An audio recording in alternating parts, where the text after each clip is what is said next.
Chemistry class now बाप पंजो physical states of matter सबक बियो हिस्सो पहिरियों properties of gases आवां या chemistry जो उस्ताद नजुल्ला चन्ना आवां के सिंध ऑनलाइन स्कूल में भलीकार असांजे अॼु के लेक्चर जा मौजू आहिनि physical states of matter उन में असीं पढ़ंदासीं properties of gases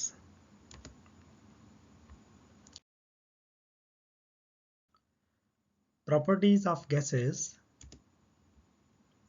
The kinetic molecular theory explains the behavior of gases such as diffusion, effusion, pressure, compressibility, mobility, and density, which are defined below.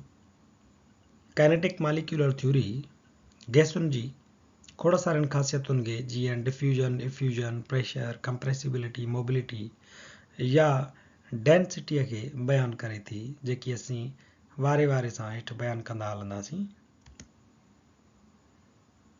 Number पहिरीं ख़ासियत आहे गैसुनि जी डिफ्यूजन यानी सिंधीअ में खे चवंदा आहियूं पखिड़िजणु या नफूज़ ॾियण जो अमल spontaneous mixing of molecules by random motion and collision to form homogeneous mixture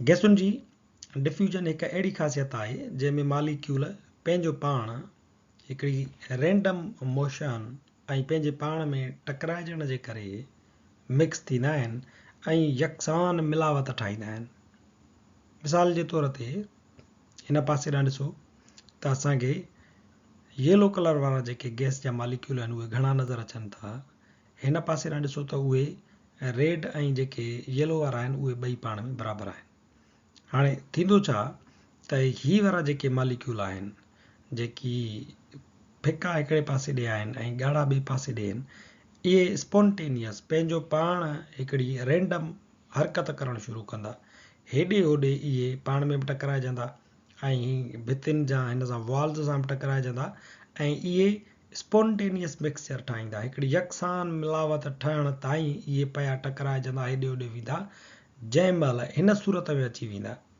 इहे जेके मॉलिक्यूल आहिनि उहे हिकिड़े पासे ॾे फिका ॿिए पासे ॾे ॻाढ़ा कोन्हनि के पर उहे के हुते आहिनि के हुते आहिनि बराबरी तौर ते फिका ऐं ॻाढ़ा हाणे मिलाइजी विया आहिनि त इहा हिकिड़े क़िस्म जी होमोजीनस मिक्सचर आहे डिफ्यूजन गैसुनि जी अहिड़ी ख़ासियत आहे जेका मालिक्यूल जेके हूंदा आहिनि उहे आज़ादीअ सां हेॾां होॾां चुरपुर कंदा हिक ॿिए सां टकराइजंदा ताजो उहे हिक ॿिए में रलिजी मिलिजी वेंदा आहिनि ऐं हिकिड़ी यकसान मिलावट ठाहींदा आहिनि अहिड़ी ख़ासियत खे असीं डिफ्यूजन या निफूज़ ॾियण जो अमल चऊं था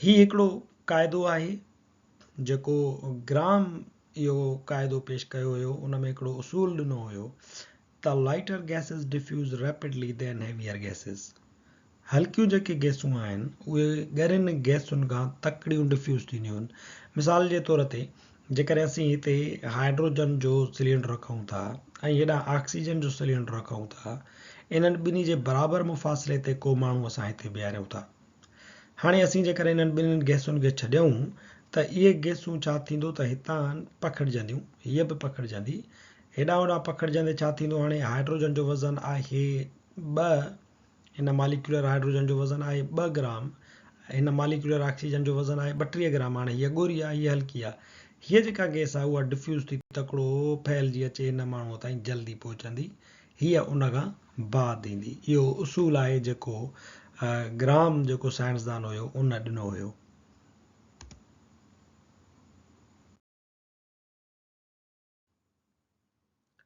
Diffusion is movement of particles from an area of high concentration to one of low concentration. हीअ ॻाल्हि सादी तरह सां डिफ्यूजन या नफ्यूज़ ॾियण जी वसप हीअ बयानु करे सघूं था त डिफ्यूजन छा आहे घाटाईअ खां मालिक्यूलनि जी छिड्राईअ जे तरफ़ चुरपुर खे डिफ्यूजन चइबो आहे मालिक्यूल छा कंदा आहिनि जिते घाटा हूंदा आहिनि उतां उहे मूव कंदा आहिनि उन तरफ़ ॾे जिते उहे छिड्रा हूंदा आहिनि इनखे डिफ्यूजन चइबो आहे मिसाल जे तौर ते हाणे जेकॾहिं हिकिड़ो गिलास पाणीअ जो तव्हां खणो ऐं उन में तव्हां हिकिड़ो मस जो ड्रॉप मस जो टेपो उछलायो त तव्हां ॾिसंदो त उन पाणीअ जे गिलास में मस जो ड्रॉप छा कंदो उन्हनि पासनि खां चुरपुर कंदो वधंदो वेंदो नफूज़ ॾियण जो अमल कंदो जिते जिते उहो मस जा मालिक्यूल कोन्हनि के। हाणे इहो डिफ्यूजन आहे। असीं पढ़ूं था गैसुनि जी ख़ासियत आहे डिफ्यूजन, पर इहा डिफ्यूजन जेका आहे लिक्विड्स में पिणु थींदी आहे। ईअं ई गैसुनि में पिणु थींदी आहे त जिते उन्हनि जा मालिक्यूल घटा हूंदा आहिनि उन खां उहो लोअर कंसंट्रेशन ॾांहुं मूव कंदा आहिनि, छो त उन्हनि खे होमोजीनियस मिक्सचर ठाहिणी आहे। हेॾां कोन्हे का हेॾे घटाइण आहे, तंहिंजे करे इहे हेॾे मूव कंदा त जीअं ॿिन्ही पासे ॾे बराबरि तइदाद हुजे हिननि ज़रड़नि जो। The rate of this movement depends upon temperature. हाणे हिन हरकत जो जेको रेट आहे, हरकत जी जेका रफ़्तार आहे, उहा दारोमदार रखे थी गर्मीपद ते। जेतिरो गर्मीपद वधीक हूंदो ओतिरो डिफ्यूजन जो रेट वधीक हूंदो। विस्कासिटी ऑफ द मीडियम, हिन मीडियम जे अंदरि जंहिंमें इहे डिफ्यूज़ थियनि था, उहा गैस ॻरी आहे, उहा गैस छिडरी आहे, उहा गैस तमामु घणी विस्कस आहे, उन ते डिपेंड करे थो। जेतिरी छिडरी हूंदी गैस ओतिरो हिननि जो डिफ्यूजन तेज़ हूंदो, जेतिरी घाटी हूंदी ओतिरो हिन जो डिफ्यूजन लो हूंदो। मिसाल जे तौर ते माखीअ में तव्हां मस जो ड्रॉप उछलायो ऐं पाणीअ में उछलायो त पाणी में तकिड़ो डिफ्यूज़ थींदो, छो त उहो एतिरो विस्कस कोन्हे को जेतिरी माखी विस्कस आहे, उन में देर सां डिफ्यूज़ थींदी आहे मस। And the size of the mass of the particles, size mass of the particles, ऐं इहे जेके ज़रड़ा आहिनि उन्हनि जे साइज़ ऐं मास ते पिणु डिपेंड करे थो। उन्हनि जो मायो केतिरो आहे, जेकॾहिं मायो वधीक ऐं ॻरो आहे त लाज़मी तौर ते स्लो डिफ्यूज़ थींदा, जेकॾहिं मायो घटि आहे त उहे तकिड़ो तकिड़ो रैपिडली डिफ्यूज़ थींदा। Diffusion results in the gradual mixing of materials and eventually it forms a homogeneous mixture. Diffusion छा कंदो आहे, आहिस्ते आहिस्ते ॿिनि शयुनि खे पाण में मिलाईंदो वेंदो तां जो वञी करे हिकिड़ी यकसान मिलावट ठही पवंदी, जीअं ही पाण मिसाल ॾिनोसीं।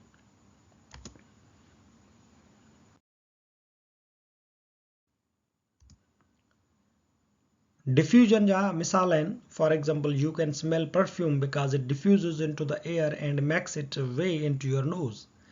हिकिड़ो माण्हू परफ्यूम हणी अचे थो, उन जे बांह ते उन जे कमीज़ ते परफ्यूम लॻल आहे त उहा उतां उन कमीज़ खां उन बांह खां ओॾे मूव कंदी कमरे जे उन्हनि पासनि ॾांहुं जिते उन परफ्यूम जा मालिक्यूल छिडरा आहिनि या कोन्हनि के। घाटा किथे आहिनि, कमीज़ ते, छिडरा किथे आहिनि, कमरे जी कुंड ते। तंहिंजे करे इतां इहा परफ्यूम जेका आहे उहा डिफ्यूज़ थींदी वेंदी माण्हुनि जे नकनि ताईं वञी करे ईअं पहुचंदी आहे। नंबर ॿियो मिसाल आहे स्मोक डिफ्यूज़िस इनटू द एयर। तव्हां धुएं खे ॾिठो हूंदो, उहो हवा में कीअं पखिड़िजंदो वेंदो आहे, जिते घाटो हूंदो आहे उतां मथे उथंदो आहे, जिते छिडरो हूंदो आहे उन तरफ़ इहो मूव कंदो वेंदो आहे। इहो पिणु डिफ्यूजन जो मिसाल आहे। फ्लावर स्मेल और गार्बेज स्टिंक और बॉडी ओडर, पघर जी बदबू हुजे या गंद किचिरे जी बदबू हुजे या वरी कंहिं गुल जी ख़ुशबू हुजे त उहा पिणु नफूज़ण जे अमल जे ज़रिए डिफ्यूजन जे ज़रिए असां ताईं पहुचंदी आहे। नंबर ॿियो आहे effusion. The effusion is escaping of gas molecules through a tiny hole into a space with lesser pressure. हाणे इफ्यूजन में बि छा थींदो आहे त गैस मालिक्यूल जेके आहिनि उहे हिकिड़े पासे खां ॿिए पासे ॾांहुं मूव कंदा आहिनि, पर हिते छा थींदो त उन पासे खां निकिरंदा जिते प्रेशर घणो आहे उन तरफ़ वेंदा जिते प्रेशर घटि आहे। Effusion depends upon molecular masses of gases.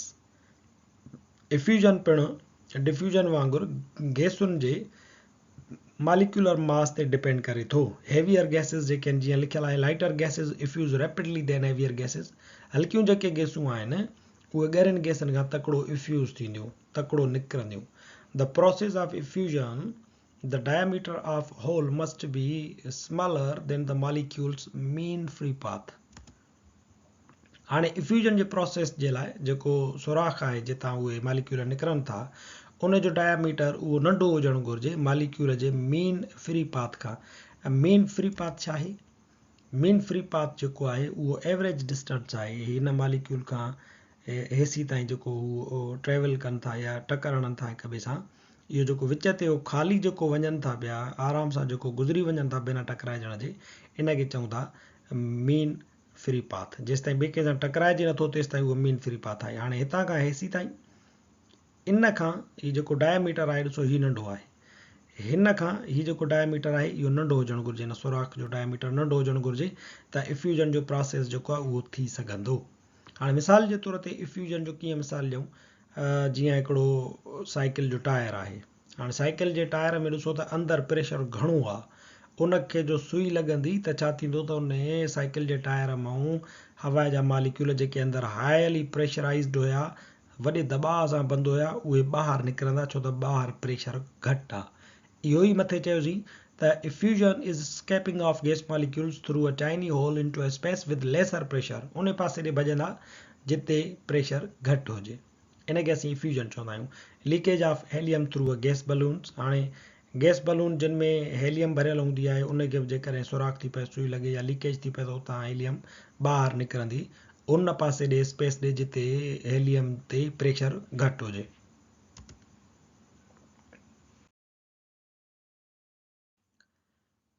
Number 3 property आहे pressure. The force exerted by gaseous particles per unit area is called gas pressure। Gaseous molecule जेको पर यूनिट एरिया ते फोर्स लॻाईंदा आहिनि उनखे असीं प्रेशर चऊं था। It can be expressed mathematically as pressure is equal to force upon area. इनखे mathematically असां हीअं ज़ाहिर करे सघूं था त P is equal to force upon area. Pressure बराबरि आहे फोर्स अपॉन एरिया। केतिरो फोर्स केतिरे एरिया ते लॻे थो उनखे असीं चवंदा आहियूं प्रेशर। यूनिट इनजो आहे Newton per meter square। The SI unit of force is Newton and unit of area is meter square. Hence, pressure has SI unit of Newton per meter square. It is also known as Pascal। 1 Pascal जेको आहे उहो बराबरि हूंदो आहे 1 Newton पर metre square जी। हाणे इहो जेको प्रेशर आहे इहो असुल में कीअं क्रिएट थींदो आहे?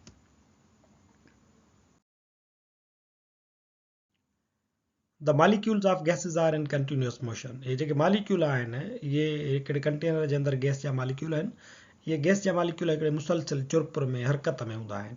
प्रेशर तॾहिं पैदा थींदो आहे जॾहिं इहे जेके गैस जा मालिक्यूल आहिनि उहे इन कंटेनर जी भितियुनि सां टकराइजंदा आहिनि, उन ते फोर्स पैदा कंदा आहिनि।